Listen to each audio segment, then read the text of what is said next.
Assalamualaikum warahmatullahi wabarakatuh. Perkenalkan, nama saya Ahmad Nain Ferdian dengan NIM 2220201122. Baiklah, di sini saya akan mencoba eksperimen tentang gerhana matahari dan bulan dan dampak terhadap makhluk hidup dan alam sekitar. Sebelum memasuki eksperimen, saya akan menjelaskan apa itu gerhana matahari dan bulan. Jadi kawan-kawan, gerhana adalah peristiwa di mana sinar matahari terhalang oleh bulan atau bumi.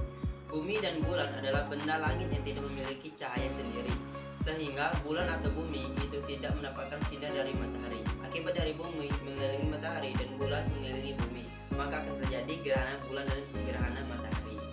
Jika bulan atau bumi terkena cahaya matahari, maka pada bagian belakang bulan atau bumi akan terbentuk bayangan. Karena ukuran matahari jauh lebih besar daripada ukuran bulan atau bumi, maka terbentuk dua macam bayangan berbentuk kerucut, yaitu umrah dan penumbra.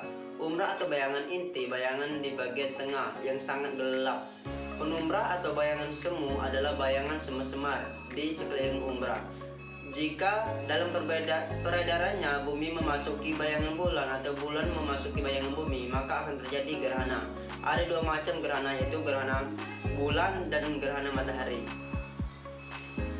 Terjadinya gerhana matahari ketika gerakan bumi dan bulan juga menyebabkan terjadinya gerhana matahari. Adapun jenis-jenis gerhana matahari. Gerhana matahari dibagi tiga bagian, yaitu gerhana matahari total, sebagian, dan cincin. Selanjutnya yaitu gerhana bulan. Gerhana bulan adalah salah satu fenomena alam yang terjadi karena bulan, bumi dan matahari sedang berada tepat di garis lurus yang sama. Kedudukan bumi berada di antara bulan dan matahari. Macam-macam gerhana bulan dibagi menjadi tiga bagian, yaitu gerhana bulan total, gerhana bulan sebagian, dan gerhana bulan penumbra.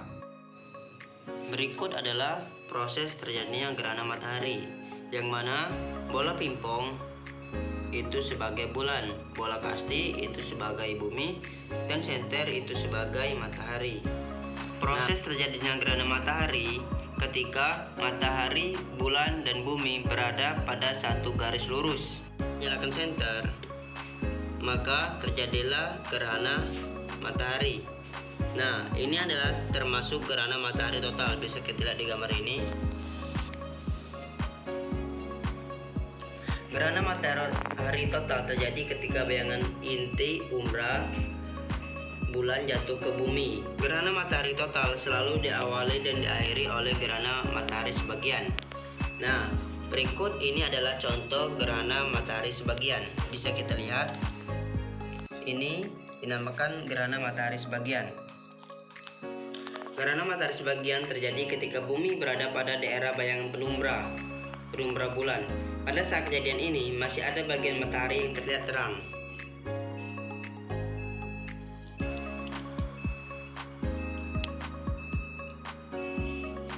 Gerhana matahari, bisa kita lihat di sini. Ini berada terang di penumbra bulan, bayangan penumbra bulan.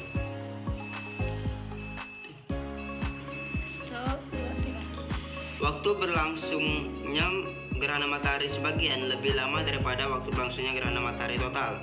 Hal ini karena bayangan penumbra lebih luas daripada bayangan inti. Nah, yang dimaksud dengan umrah dan penumbra adalah umrah bayangan bagian dalam yang lebih gelap. Nah, ini dinamakan umrah. Ini umrah. Sedangkan penumbra adalah bayangan bagian luar yang tidak segelap umrah. Ini dinamakan umrah, penumbra, dan penumbra. Ini umrah. Nah, kawan-kawan, jika saya memutar ini,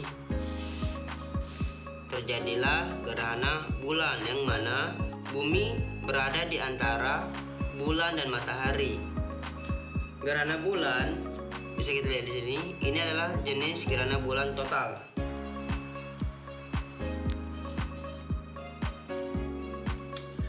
Gerhana bulan total ini terjadi jika bulan berposisi tepat di tengah umrah. Nah, kawan-kawan bisa lihat, ini umrah, ini penumbra. Dia tepat di tengah-tengah umrah. Gerhana bulan total juga sering disebut sebagai blood moon karena bulan terlihat berwarna merah. Selanjutnya, gerhana bulan sebagian. Nah, bisa kita lihat di sini gerhana bulan sebagian. Sebagian bulan berada di umbra bumi, sedangkan sebagian lagi berada di penumbra bumi. Hanya sebagian permukaan bulan yang terkena bayangan umbra bumi. Nah, itulah tadi proses terjadinya gerhana matahari dan bulan.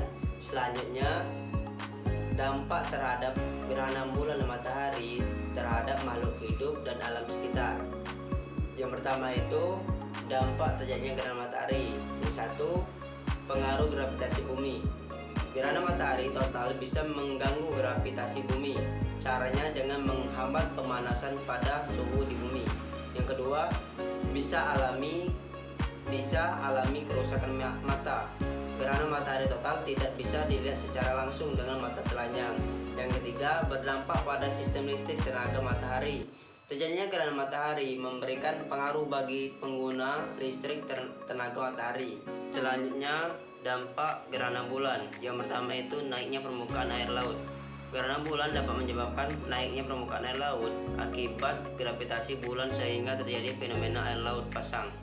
Gerhana bulan terjadi merupakan gerhana bulan total. Biasanya fenomena pasang ini akan berlangsung selama 3 hari ke depan dengan ombak yang keras, bahkan dapat menyebabkan banjir. Selanjutnya 2. Penurunan suhu udara. Gerhana bulan dapat menyebabkan penurunan temperatur, namun tidak begitu signifikan seperti gerhana matahari. Nah, itulah tadi penjelasan dari saya. Saya akhiri. Wassalamualaikum warahmatullahi wabarakatuh.